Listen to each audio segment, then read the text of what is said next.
corne de mon salut. On se met debout rapidement. On ouvre 1 Roi 1, 50. La corne de mon salut.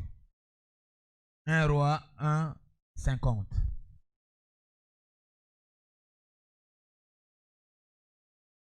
Vous y êtes? Alors, je lis au nom du Seigneur Jésus. Adonija eut peur de Salomon et se leva aussi, s'en alla et saisit les cornes de l'autel. Asseyez-vous. Éternel des armées, le Dieu Tout-Puissant, nous te confions ces moments et nous souhaitons que tu nous accompagnes dans la bonne compréhension et que ta main toute puissante nous délivre pendant ces moments d'écoute et de moments de repas spirituel. Au nom puissant de Christ Jésus, nous disons merci Seigneur Jésus. Amen. Acclame encore, c'est important.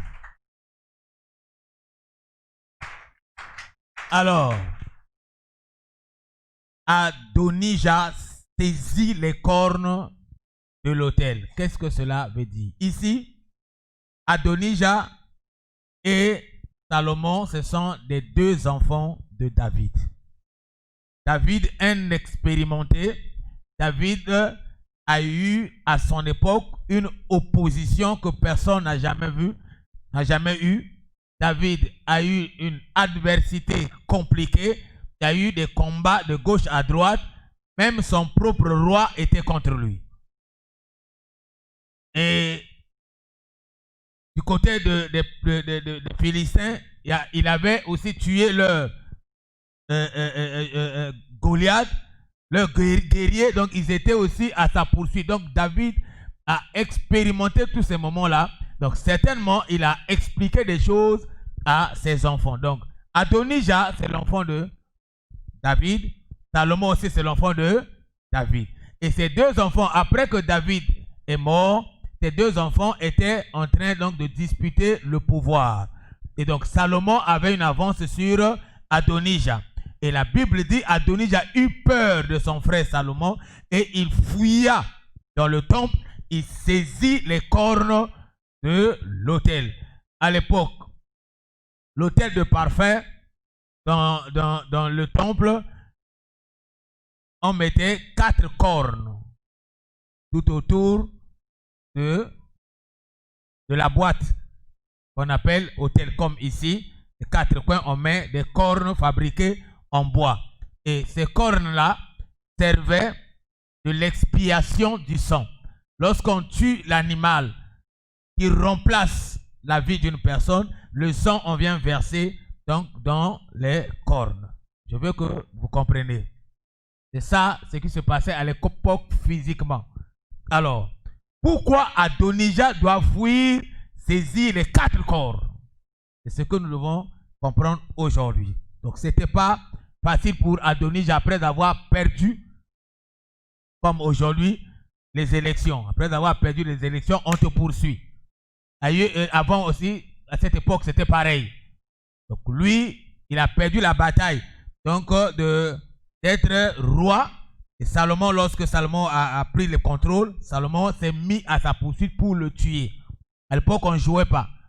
Si tu as essayé de disputer le pouvoir avec un roi, tu finiras par être tué. Et donc, le gars savait qu'après ici, c'est sa mort qui est là. Et donc, Adonija est obligé donc de fuir et d'entrer dans le temple et il saisit les 4 cornes. Alors maintenant, qu'est-ce que ça veut dire saisir les cornes de l'autel? Suis-moi attentivement parce que c'est ça la base de ce que nous allons écouter aujourd'hui. Alors, comme j'ai dit, à l'époque, l'animal qui n'a ni tache ni ride était sélectionné. Gardé même. Lorsque tu as un animal comme ça, il faut le garder. L'animal là coûtait très cher. On ne le mangeait pas de façon ordinaire. Même quand un animal comme ça mourait, les gens pleuraient comme s'ils ont perdu un membre de famille. C'était des animaux si chers aujourd'hui, comme aujourd'hui, chacun aussi a des objets chers de sa vie et il les cache. Quand il perd l'argent, il pleure. Oui ou non? Parce que pour lui, l'argent, c'est un objet qui contribue à sa vie. Oui ou non? Et tous ici pareillement. Mais bon, je sais que toi, tu ne pleures pas. Mais d'autres, vrai ou faux? Alors donc, à cette époque, quand tu as un animal qui n'a ni tache, ni ride, tout blanc ou tout jaune ou quoi, mais qui n'a ni tache ni ride, qui n'a pas un problème d'infirmité, on le mettait quelque part et on le surveillait, on le gardait parce que cet animal-là remplaçait la vie de certains membres de la famille. Ça veut dire que si quelqu'un péchait, il a péché, on l'emmène au temple. Dès qu'il arrive au temple, il pose ses deux mains sur l'animal et il déclare son péché. Ça s'appelle confesser le péché sur l'animal. Lorsqu'il confesse le péché, on appelle ça transférer son péché sur l'animal. Et le souverain sacrificateur du temple, aujourd'hui c'est moi, le pasteur, je prends l'animal, je l'emmène à l'autel ici, je l'égorge et je prends le sang, je mets dans les 4 cornes. Ça veut dire que tu es pas pardonné. Parce que le salaire du péché, c'est la mort. Alors, à la place que tu meurs, c'est l'animal qui va mourir parce que tu as transféré ton péché sur l'animal. Et donc, c'est l'animal qui a péché, c'est l'animal qui va mériter la mort. Je sais pas, je parle à quelqu'un. Donc, voilà ce qui se passait à l'époque.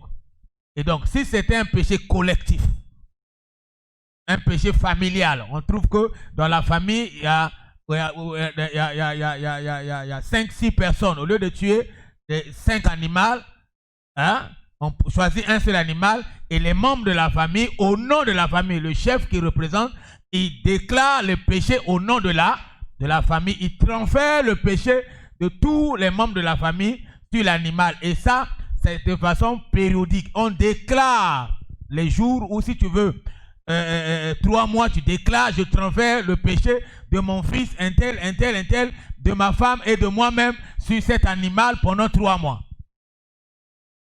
Je ne sais pas si je parle à quelqu'un. Et très souvent, ça se passait d'une période de 12 mois.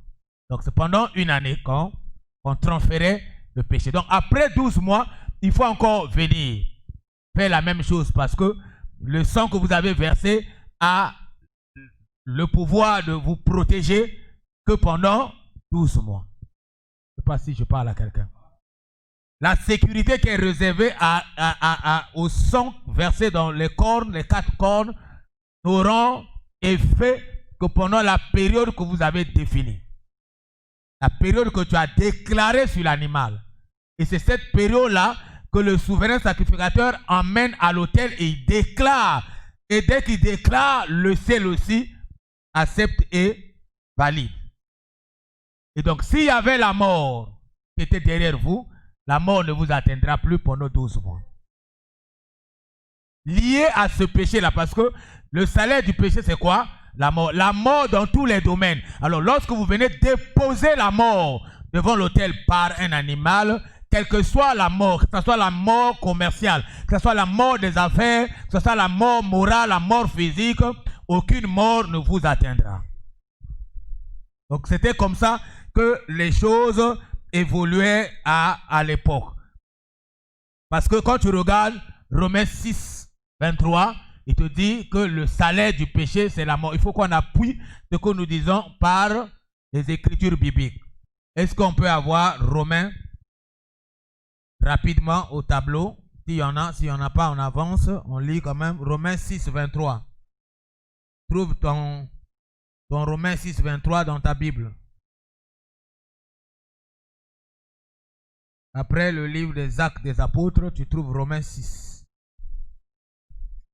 J'ai trouvé 23. Car le salaire du péché, c'est la mort. Mais le don gratuit de Dieu, c'est la vie éternelle en Jésus-Christ, notre Seigneur. Je ne sais pas si quelqu'un commence à comprendre. Si le sang versé dans les corps protège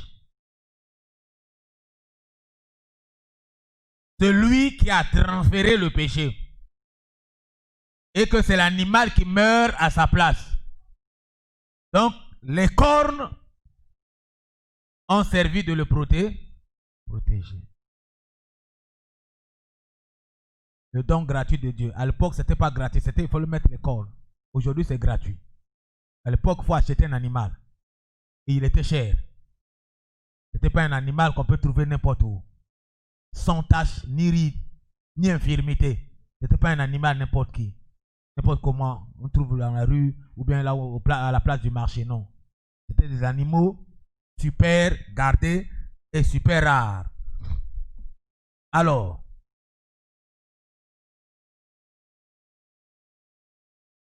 regardons Lévitique 4, 30 à 31. Je lis au nom de Jésus. Le sacrificateur prendra avec son doigt du sang de la victime. Alors, la victime ici, c'est qui? La victime ici, c'est qui? Ce n'est pas l'homme qui a péché. C'est maintenant qui? L'animal. Parce qu'il a transféré son péché sur qui? Sur l'animal. La victime ici, c'est l'animal. Ça s'appelle victime expiatoire. Victime qui enlève le péché. Ou bien qui couvre, on peut parler. À cette époque, ça n'enlevait pas totalement parce que ça couvrait pendant une période. Donc la victime expiatoire ici, c'est l'animal. Mais sinon, ça devait être qui? Le pécheur. Vrai ou faux? S'il n'y avait pas cette histoire d'animal, tout homme qui pêche, il mourra. C'est clair, non? Et donc, s'il n'y a pas de transfert d'animal, tu meurs.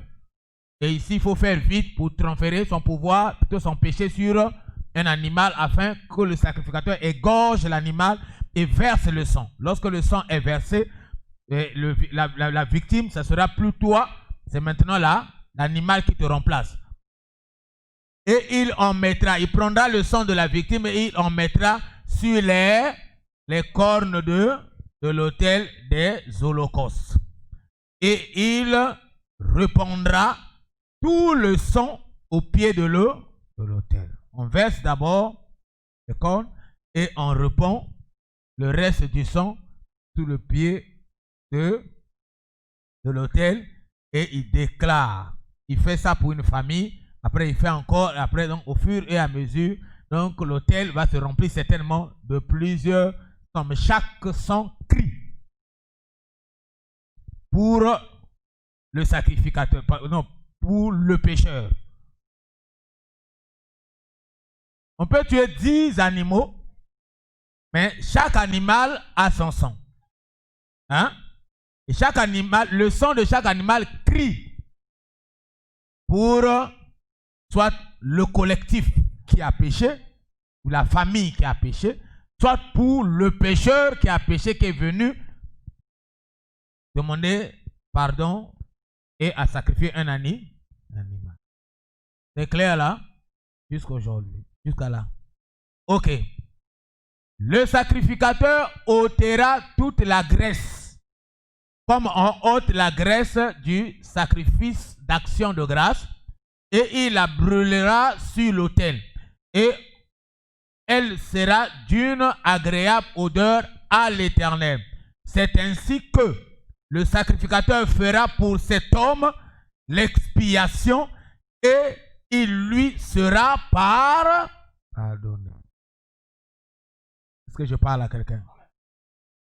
Si cette cérémonie n'est pas faite conformément à ce que Lévitique nous a dit, la personne ne sera pas pardonnée, même s'il a déposé son pardon, son péché sur l'animal. Mais si le sacrificateur aussi, il ne connaît pas comment faire, il ne suit pas les procédures, la personne ne sera pas pardonnée. Donc à l'époque, c'était comme ça que ça marchait. C'était vraiment de la mécanique. Le christianisme là vient de loin. Hein? Aujourd'hui, on vient avec un micro et on parle et puis les gens sont guéris. C'était pas facile. On déclare un nom et les gens sont guéris. Tout à l'heure, on va déclarer un nom, tu vas voir les guérisons. Est-ce que c'est clair? Mais hier, il n'y avait pas de nom. Hier, ça se passait comme ça. Et lorsque tu regardes ce qui se passe, pour que la personne soit pardonnée, il faut que le sang soit versé. Pourquoi le sang doit être versé dans des cornes? Pourquoi pas sur l'autel directement, comme on a dit, et on brûle la graisse? Pourquoi on doit verser le sang sur des cornes? La corne, c'est un instrument de communication, oui ou non? Hein? La corne, c'est un instrument de communication pour sonner la trompette, pour donner une alerte, oui ou non? Alors, lorsque tu regardes Genèse 4, 10, on parle du son d'Abel qui crie. Et Dieu dit, qu'as-tu fait? La voix du son de ton frère. Donc, le son a une voix. Vrai ou faux? Alors, pour que cette voix-là arrive au loin, il faut un instrument. Moi, j'ai une voix. Pour que ma voix arrive là où tu es, il faut un instrument qu'on appelle micro plus amplificateur. Je parle à quelqu'un. Donc, pour que la voix du son d'un animal arrive au ciel, il faut une corne ou un instrument. Mais la voix d'Abel n'a pas besoin d'instrument parce que Abel, c'est un humain. Le son d'un humain crie plus fort que le son d'un animal. Je parle à quelqu'un. Alors, pour que le son d'un animal arrive à bouger le trône de Dieu, pour que Dieu regarde la personne et le sécurise, pendant ce temps-là, il faut verser dans un instrument qui va crier fort pour que le ciel écoute. Je parle à quelqu'un. D'où l'importance des 4 cornes. Si tu peux faire ton sacrifice sans verser dans les cornes, le son créera, mais comme c'est pour un animal, ça ne bougera pas le trône. Est-ce que c'est clair? C'est clair là? Et Adonijah, Salomon, fils de David, ils étaient dans la période où leur père avait fait des sacrifices. Donc Adonijah savait que David avait fait des sacrifices pour la famille. Donc Adonijah faisait lui aussi partie de la sécurité des sacrifices de son père. C'est pas que je parle à quelqu'un. Pendant que son père était poursuivi, pendant que son père était en train de rechercher par ses ennemis, personne n'a pu tuer David parce que David avait fait ce sacrifice-là. Est-ce que je parle à quelqu'un? Malgré tout ce qu'on a fait pour David, personne n'a pu l'éliminer physiquement parce que ce sacrifice-là le protégeait. Il était protégé par le sacrifice de sang des béliers, des animaux par rapport à lui et à sa famille. Donc ses enfants aussi étaient protégés en fonction de la protection que leur père avait déjà activée d'avance. Est-ce que c'est clair? Et donc Adonijah savait que si moi je résiste dehors, mon frère va m'éliminer. Alors comment je fais? Je dois courir, saisir les cornes, parce que si quelqu'un tient ses cornes, le sang fait quoi? Il crie en sa faveur. Je parle à quelqu'un. Je dis, tu vas tenir une corne. Donne-moi mère. La corne aujourd'hui n'est plus physique comme... Est-ce qu'il y a la corne ici? Est-ce que tu vois la corne? La corne est céleste maintenant. Il faut suivre et comprendre quelle est la corne que tu vas tenir. Et donc, on est allé dire à Salomon que ton frère est rentré dans le temple. Il a dit, mais qu'est-ce qu'il est allé chercher là-bas? On l'a raté là. Il dit, mais on l'a raté comment? Il dit, non. S'il est rentré dans le temple et qu'il a touché les cornes, on ne pourra plus le tuer. Oh, comment on peut plus le tuer? On ne peut plus le tuer, c'est fini. Il a tenu le corps. Laissez-le, il a gagné la bataille. On n'a plus le pouvoir de le tuer parce que le sang, en ce moment-là, crie en sa faveur. Je veux que le sang crie à ta faveur. Tu es favorisé par le sang de Jésus. Je parle à quelqu'un. Et ce n'était pas facile de comprendre ça. Ce n'était pas n'importe qui pouvait comprendre que à ma poursuite, je dois aller saisir quoi? C'est comme toi aujourd'hui, tu connais. Tu connais aujourd'hui qui saisir. Pourquoi tu es troublé dans les situations? Pourquoi? Hier, si le sang des béliers pouvait protéger quelqu'un, pouvait le sécuriser, pouvait garantir sa vie, pouvait enlever le péché, combien plus forte raison le sang de l'agneau de Dieu qui ôte le péché du monde. Je parle à quelqu'un. Amen, amen. Alors, le sang sur la corne témoigne en ce moment-là. Lorsque le sang crie là, ça témoigne en disant que qu'importe le membre de la famille de David, personne ne pourra l'éliminer. Je parle à quelqu'un. Personne ne pourra l'éliminer. Voilà pourquoi quand Jésus vient, la Bible dit que celui qui croit est sauvé, lui et ça. C'est cette cérémonie-là. Le salut est individuel pour entrer au paradis. Mais lorsque tu as cru à la corne qui protège, ça te protège toi et ta famille. Est-ce que je parle à quelqu'un? Adonijah n'était pas allé chercher le salut. Mais Adonijah était allé chercher sa sécurité surnaturelle, et plutôt sa sécurité naturelle, sa protection, parce qu'il savait que il n'y a qu'un seul endroit ou une seule chose qui peut le sauver, c'est tenir les cornes où son père avait sacrifié les animaux pour leur famille. Et lui, il en fait partie aussi. Et donc, il pouvait donc lui aussi bénéficier directement de cette protection. Est-ce que je parle à quelqu'un? Alors, cette même chose était arrivée avant.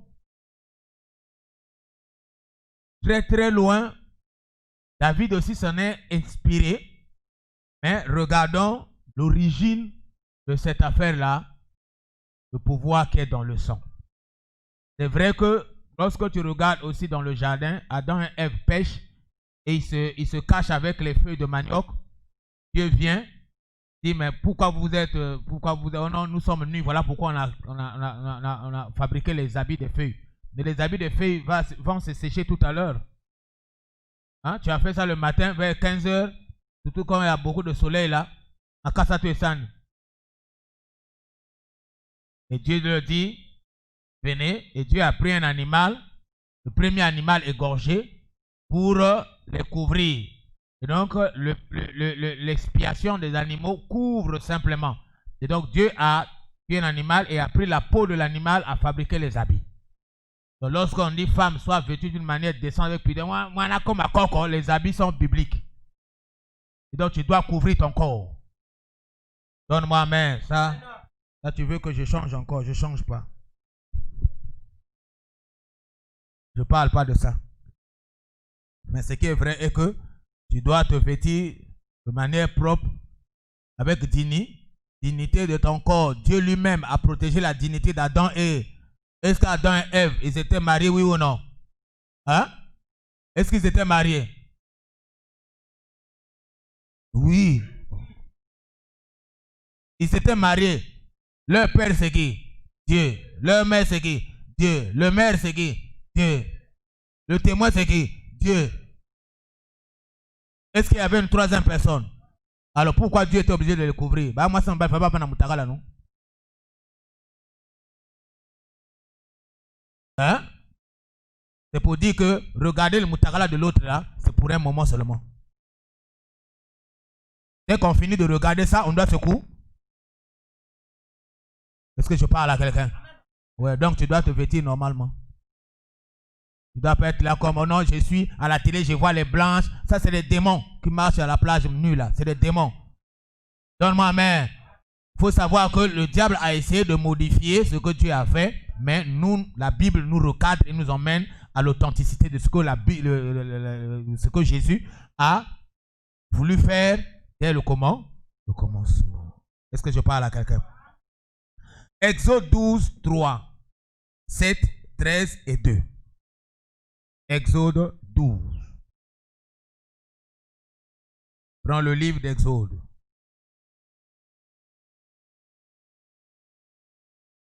Exode 12. Voilà.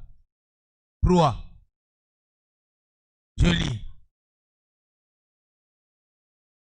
Parle à toute l'assemblée d'Israël. Là, Dieu est en train de parler à qui? Dieu dit à Moïse et à Aaron. Il dit, parlez à toute l'assemblée d'Israël et dites-leur, le 10e jour de ce mois, on prendra un agneau, donc un animal, pour chaque femme. Est-ce que je parle à quelqu'un? Là, ça veut dire quoi? Que la famille a un souci. Suis-moi attentivement.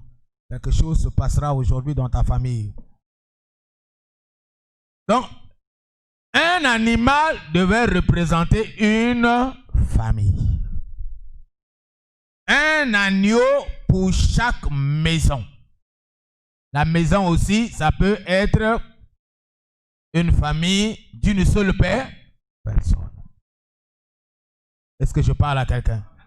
Tu peux dire non, mais moi je n'ai pas de famille, je suis seulement seul. On parle aussi d'une maison. Une maison peut contenir une ou plusieurs personnes. Mais une famille, ça commence à partir de combien? 2 personnes. Oui ou non? Voilà. Il y a des familles qui n'ont pas d'enfants. Le mari plus sa femme, pardon, c'est une famille. C'est clair? Voilà. Alors, Dieu leur recommande de prendre un animal pour chaque famille, un agneau pour chaque maison. 7. On prendra de son sang. Le sang de qui? De l'animal ou de l'agneau. Hein? On prendra de son sang et on mettra sur les 2 poteaux et sur le linteau de la porte des maisons où on le mangera. La porte des maisons ici, c'est une maison et la maison d'une famille. C'est pas je parle à quelqu'un. La porte, on mettra sur les poteaux de la porte. Les poteaux, c'est les 2 poteaux. Le linteau sur la traverse. C'est pas je parle à quelqu'un. Donc, on mettra le sang, on mettra le sang dans une assiette et on prendra l'hysope. C'est de l'herbe. On roulait sur une tige qu'on plonge dans le sang et c'est comme le pinceau aujourd'hui. Mais aujourd'hui, notre hysope, c'est quoi? C'est notre bouche. L'hysope, aujourd'hui, c'est la bouche. Quand tu dis, je oins mon corps du sang là, tu prends ça où? De la bouche. Tu prends ça du monde céleste et tu mets dans ta bouche, tu commences à oindre ton corps. Vrai ou faux? Quand tu pries là, quand tu pries, tu dis quoi? Je oins le sang, je oins le sang, je oins le sang. Tu oins le sang, tu as vu le sang où? Dans le monde spirit. Et tu utilises quoi pour le oindre? Tu utilises ma bouche. Et je oins le sang dans mon corps. C'est tout. Tout est céleste et spirituel aujourd'hui. Mais il faut comprendre les instruments. L'instrument hysope servait de pinceau aujourd'hui. Et le pinceau pour oindre mon enfant, pour que je oigne l'église du sang de Jésus, je dois utiliser ma bouche. C'est ma bouche qui est le pinceau. L'hysope. Hein? Voilà. Nous, on avance pas à pas pour... Je sais que j'avais déjà parlé de ça, mais on insiste parce que c'est comme à l'école. Les leçons survolent. Surtout quand tu es en face de la télévision, c'est difficile que tu te rappelles après 3 mois de l'hysope. Après 3 mois, je vais encore parler de l'hysope. Je vais te poser la question. C'est sûr que ça va sauter. Oui ou non? Mais garde ça, c'est un instrument pour oindre les poteaux du son. Alors, si tu prends encore 13,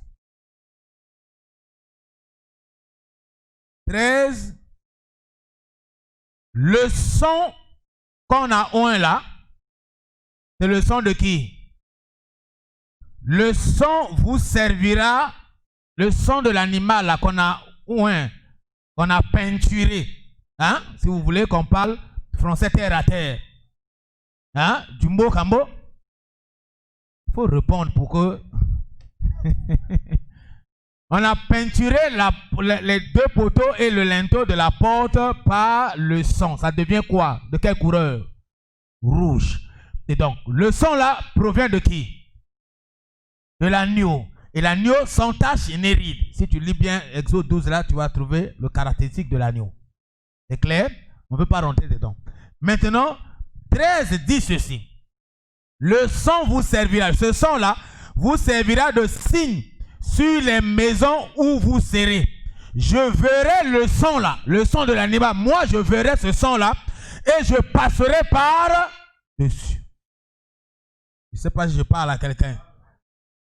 Il dit, je verrai le son et je passerai par-dessus. Ça veut dire que toutes les maisons qui vont oindre, peinturer le son, comme moi, je vais venir avec l'esprit de mort dans la nuit. Quand je vais voir le son, je passerai par-dessus cette maison. Je ne vais pas rentrer dans la maison là. Je ne tuerai personne de cette maison. Amen, amen. Et quand tu prends maintenant 12, tu reviens sur 12, cette nuit-là, je passerai dans le pays d'Égypte et je frapperai tous les premiers-nés. Et lorsqu'on parle de tous les premiers-nés, on parle de tous les premiers-nés de l'Égypte. En commençant par les hommes jusqu'aux animaux. Et lorsqu'on est en train de parler de l'Égypte, on parle aussi des enfants d'Israël qui sont où? Dans l'Égypte. Mais Dieu dit, pour ce qui vous concerne, comme secret, Dieu a toujours un secret pour les siens. Dieu a un secret pour toi. Dieu passe d'abord leur dire que je vais passer pour frapper. Les premiers-nés là, toi Moïse, tu n'as pas premier-né. Oh oui, j'ai premier-né. Toi Aaron, tu n'as pas oh moi j'ai premier-né. Bon, si vous avez premier-né, mettez-moi le sang sur vos portes. Quand je vais passer, vos premiers-nés ne seront pas touchés, ils seront calmes et en vie. Mais de l'autre côté, Bilélo. Voilà pourquoi toi tu es sécurisé. La mort, je renvoie la mort vers tes ennemis. Au nom de... C'est Dieu qui dit, Dieu a toujours un plan pour les siens. Dieu a un plan pour toi. Donne-moi, mais Dieu avertit toujours les siens. Comme maintenant là, aujourd'hui, il a dit, arrête-moi d'abord l'eschatologie, avertis mon peuple que bientôt, c'est la fin de l'année, je vais frapper, mais que mon peuple soit déjà prêt et qu'il mange la Sainte Seine, qu'il se prépare pour lui et sa famille. Est-ce que je parle à quelqu'un? Sois sécurisé, toi et ta famille. Aujourd'hui, c'est la sécurisation. La corne de mort, Adonie a saisi la corne. Et quand on a parlé à Salomon, Salomon a dit à son armée, calmez-vous, c'est fini. Parce que la corne qu'il a saisie là, le protège contre tout ennemi. Y compris moi, Salomon, je ne peux plus rien contre lui. Je parle à quelqu'un ici, y compris ton père, il ne pourra plus rien contre toi. y compris ta mère, il ne pourra plus rien contre toi, ni ton pasteur, ni qui que ce soit, qui est derrière la mort dans tous les domaines de ta vie, y compris ton chef, il ne pourra plus rien contre toi. Et cela, je le déclare par le nom de Jésus-Christ, au nom de Jésus-Christ et avec le sang de Jésus. Donne-moi amen. Est-ce que le sang te protège? Tiens la corde. Donne-moi amen. Alors, que signifie la corne de l'autel? Regardons Luc 1. Alors, on a à l'écran Luc 1, 68 et 69. Entre parenthèses, Louis Ségan. Là, on a deux versions. Alors, ça, nous lisons, lis ta Bible, hein, c'est ça. Après, on va prendre notre version qui n'est pas ta Bible, parce que la majorité, c'est Louis Ségan. Hein? On va prendre notre version qui n'est pas ta Bible, mais qu'il faut que tu achètes. C'est la version Darby. Il faut avoir Louis Ségan, Darby et Martin. Hein? La Bible Martin. Si tu n'as pas ça, Esprit et vie. Si tu n'as pas Esprit de vie, Esprit et vie, bon, tu vas dans King James. King James aussi. C'est les versions, en fait, les versions qui s'approchent de l'original. Hein? Voilà, ça c'est Louis Ségan un peu loin, mais écoute ce que Louis Ségan dit et tu vas écouter la version qui est un peu proche de l'original, de l'hébreu, et tu comprendras ce que ça veut dire. C'est seulement les mots qui chantent. Tu sais que le français est beaucoup faible dans ce qui concerne la parole de Dieu. C'est clair? Louis Ségan. Béni soit le Seigneur, le Dieu d'Israël, de ce qu'il a visité et racheté son peuple. Ramène d'abord. Le Seigneur, c'est qui? Non, ton Seigneur, c'est Dieu. Ton Seigneur, c'est qui? Tu vois Jésus déjà au commencement. Tu vois Jésus, il est avec Dieu collé. Je ne sais pas si je parle avec quelqu'un. Tu as accepté qui? Le Seigneur Jésus-Christ de Nazareth. Il est notre Seigneur. Et ici, Dieu aussi est le Seigneur. Donc, Jésus est Dieu. C'est pas clair? Partout dans la Bible, tu trouves Jésus égal à Dieu. Ok, je voulais juste te faire comprendre quelque chose. Béni soit. Après, on dit, béni soit le Seigneur, le Dieu d'Israël. Comme au temps d'Israël, Jésus n'était pas encore venu. Et donc, on dit qu'il est le Dieu d'Israël. Mais quand il vient, personne ne le reconnaît comme Dieu. Bon, c'est nous qui l'avons reconnu. De ce qui pour eux, c'est toujours un Messie, le Fils de Dieu. C'est pas grave. De ce qu'il a visité et racheté son peuple. Comment il a racheté son peuple? Le rachat s'est fait où d'abord? La croix. Avec quoi? Avec le sang. Donc le Seigneur là, c'est qui? C'est Jésus. Tu avais vu Dieu à la croix? Ah, ok. Et nous a suscité un puissant, le Seigneur Dieu là, nous a suscité un puissant sauveur dans la maison de David, son serviteur. Voilà pourquoi on dit que c'est le fils de David. Il est dans la maison de qui? Donc c'est le fils de qui? Tu as déjà entendu parler fils de Joseph. David est très loin de Joseph. Mais Jésus est toujours attaché à David. Est-ce que c'est clair? Prends la version Darby. Il faut souligner. Dans Luc 2, on a dit, il nous a suscité un puissant sauveur. Ici, dans la version Darby, dit, béni soit le Seigneur, le Dieu d'Israël, de ce qu'il a visité et délivré son peuple. De l'autre côté, on a dit, de ce qu'il a...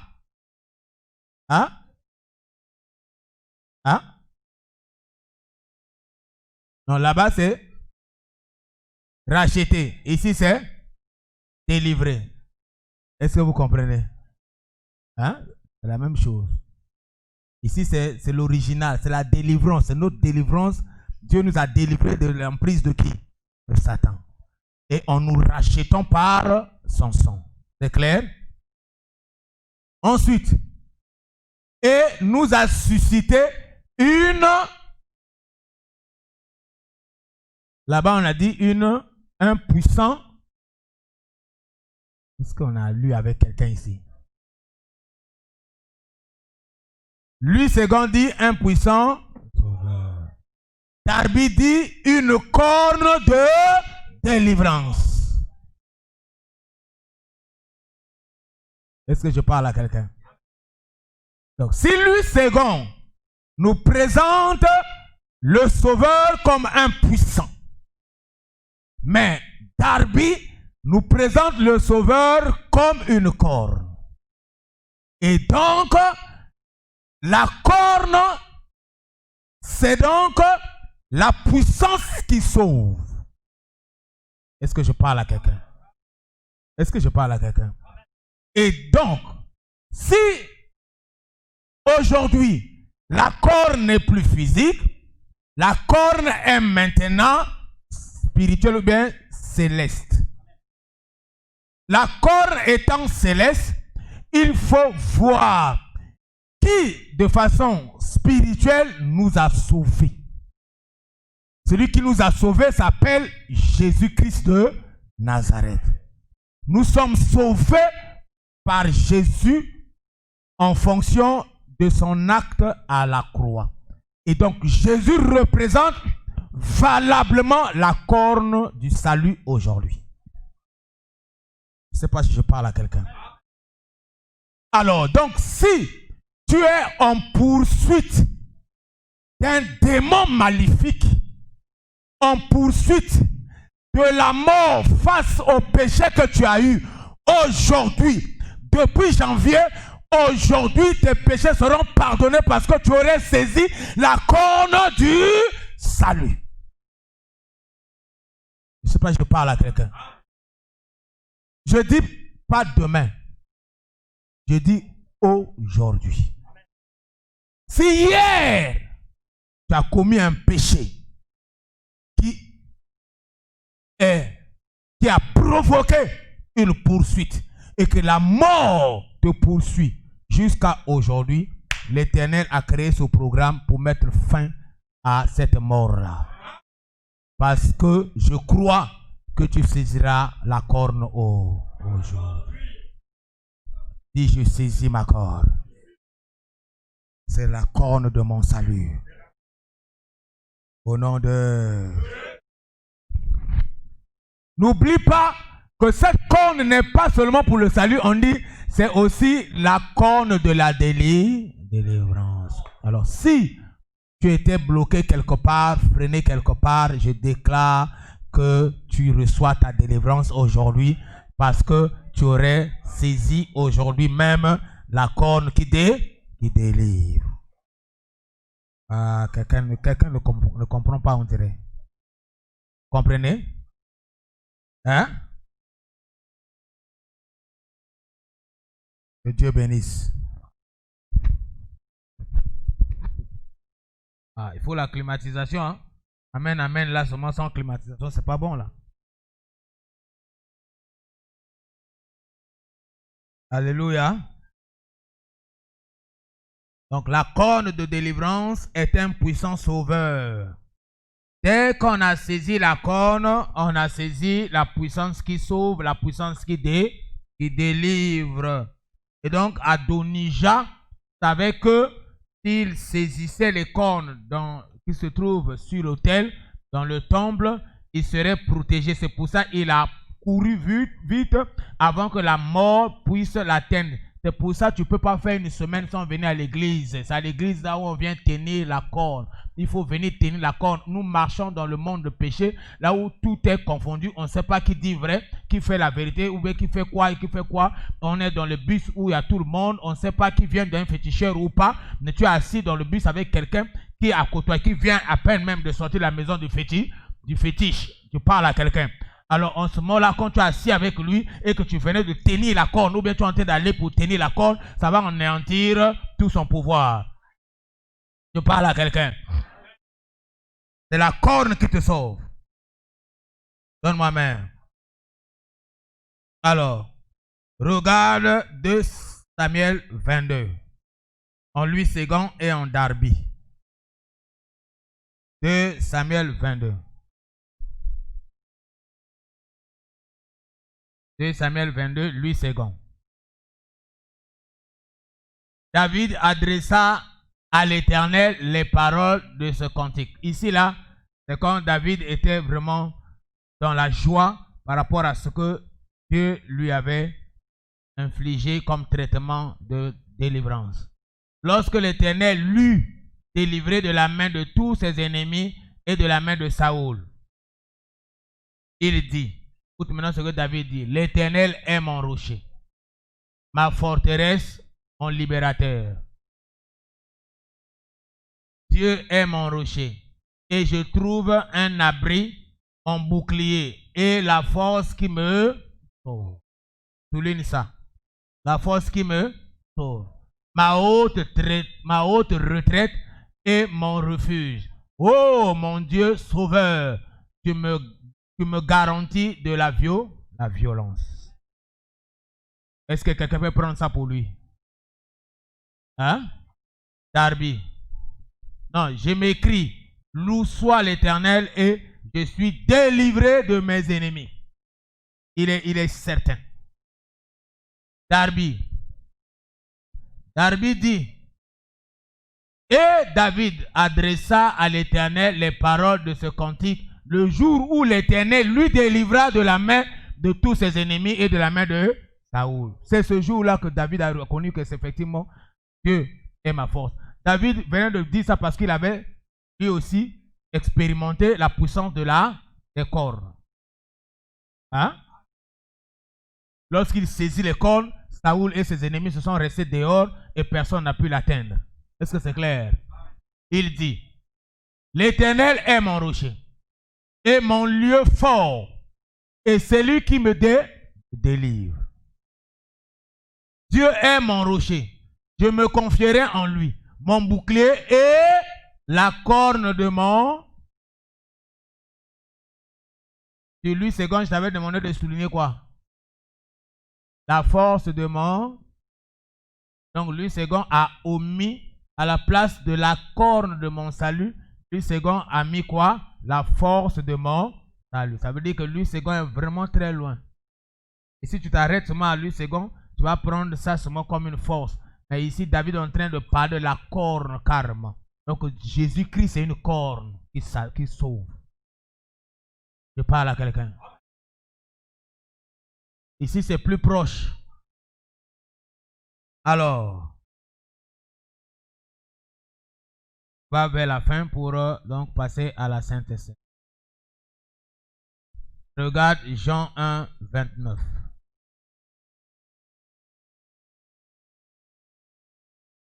Le lendemain, il vit Jésus venant. Il là, c'est qui? Il c'est qui? C'est pas la haute voix. Il c'est qui? Jean. Jean vit un monsieur qui s'appelle Jésus venant à lui et il dit, voici, au lieu de dire voici Jésus, il dit voici l'agneau. Ici normalement c'est lui, c'est quand tu vas dans d'autres versions, il dit voici la corne de Dieu qui ôte le péché du... Est-ce que je parle à quelqu'un? Il a vu qui? Il a vu un monsieur qui est à Jérusalem, à Nazareth, qui s'appelle Jésus. Tout le monde a vu Jésus. Jésus est en train de venir vers là où Jean est là. Mais à un moment donné, le regard de Jean change. Il ne voit plus l'homme naturel, il voit maintenant une corne, la corne que David avait déclarée. Il voit maintenant la force que David avait déclarée. Il voit maintenant la puissance qu'on avait déclarée hier qui ôte le péché du monde en train de venir. C'est pour ça qu'il l'a présenté, voici. Et il l'a présenté à toute l'humanité ici. Si tu veux que ton péché soit ôté, parce qu'à l'époque, la corne ne ôtait pas le péché. La corne couvrait le péché pendant une période. Mais ici, c'est celui qui ôte qui ôte carrément, il enlève la racine du péché dans ta vie. Alors, si tu continues toujours à vivre la vie du péché, c'est maintenant qu'il faut saisir la corne pour que la corne ôte la racine du péché dans ta vie. N'oublie pas que la racine du péché, c'est Satan lui-même. Lorsque tu montes trop, tu as encore la racine. Lorsque tu calomnies trop, tu as encore la racine. Celui qui n'a plus de racine, il peut calomnier un peu parce que c'est une nature, c'est devenu un peu comme ça, mais pas de façon à ce que les gens remarquent à l'okuta. Ça semble à l'okuta. Ça semble à tonga. Donne-moi amen. Ça devient compliqué. Ça, l'arbre est encore avec toi. Je te dis qu'aujourd'hui, c'est une occasion que Dieu a donnée à tout le monde. Et c'est pour moi une occasion de saisir la corne. Et ici, cette corne n'enlève pas seulement le péché, ne ôte pas seulement le péché, ça te délivre, ça te sauve. On a dit beaucoup de choses là. Est-ce que je parle à quelqu'un? Alors, maintenant pour terminer, on prend Romains 10, 11, après Jean 20, 17.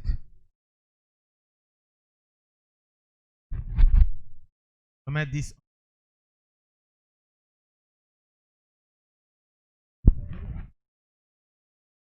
Quiconque croit en lui qui? En lui qui ici? Pas en lui Jésus. Quand Jean a présenté, il n'a pas présenté Jésus. Jean a présenté l'agneau, a présenté la corne qui ôte le... Si tu crois qu'il est la corne qui ôte ton péché, tu seras sauvé. Est-ce que je parle à quelqu'un? Voilà. Tu ne seras pas confus. Confus, ça veut dire quoi? Hein? Confondu, perdu. Tu ne seras pas perdu. Tu ne seras pas abattu. Donne-moi amen. Tu es abattu à tout moment. Tu es confondu. Mais aujourd'hui, l'Éternel te promet quelque chose de nouveau. Si je saisis la corde. Dans 20, 17. Écoute maintenant ce que Jésus a fait pour toi. Jésus lui dit, ne me touche pas encore. Compliqué. Ne me touche pas car je ne suis pas encore monté vers mon Père. Mais va trouver mes frères et dis-leur que je monte vers mon Père et votre Père, vers mon Dieu et votre Dieu. Ça veut dire quoi? Compliqué. D'un coup, il dit que ne me touche pas, je ne suis pas encore mort. Et de l'autre, il dit je monte. Va leur dire que je monte. Alors qu'il va faire encore 40 jours avec eux. Là, Jésus est ressuscité. Hein? Jésus est ressuscité. Il rencontre Marie. Marie veut le toucher. Il dit non, non, non, ne me touche pas encore parce que je ne suis pas encore monté. Là, il parle de l'ascension. Que lui n'est pas encore parti au Père. Non, non, il ne parle pas de l'ascension, s'il vous plaît. Parce que avant l'ascension, il a mangé avec eux. Il leur a demandé, venez me tout. Vrai ou faux? Là, il ne parle pas de l'ascension, il parle plutôt du sacrifice en tant que le souverain sacrificateur qui est allé se faire égorger. L'animal, c'était lui-même. Le souverain sacrificateur, c'était lui-même. Le sang, c'était pour lui. Qui avait le sang entre les mains? C'est lui-même. Qui devait verser dans l'autel, dans les cornes de l'autel? C'est lui-même. Et l'autel se trouvait maintenant où? En ce moment-là, sur terre, il n'y avait pas d'autel où Jésus pouvait verser le sang. Pour nous sauver, il fallait verser le sang où? Sur le trône. Donc il dit à Marie, attends d'abord, j'ai encore le sang entre les mains, je vais aller verser dans les cornes de l'autel en haut là-bas, et quand je reviendrai, vous pouvez me toucher. Et donc aujourd'hui, tu peux réclamer ta délivrance parce que les cornes de l'autel de Dieu là-bas, voilà pourquoi il dit, il t'a sauvé, il nous a sauvés, il nous a déplacés du royaume de Satan dans son royaume, là où nous sommes assis à la droite du Père devant le trône, parce que dans ce trône-là, le trône du Père, il y a le sang de Jésus en notre faveur. Si le sang de Jésus est en ma faveur, le sang de Jésus ne crie pas, le sang de Jésus ne crie pas. Pour crier là, c'est en bas, mais c'est déjà là où la voix arrive. On crie ici pour aller où? Mais le son en question est déjà là-bas. Ça ne crie pas, ça parle. Le son de Jésus parle en ta faveur. Voilà pourquoi si tu crois en ça aujourd'hui et que tu manges, et que tu passes à la table du Seigneur aujourd'hui, tu es pardonné.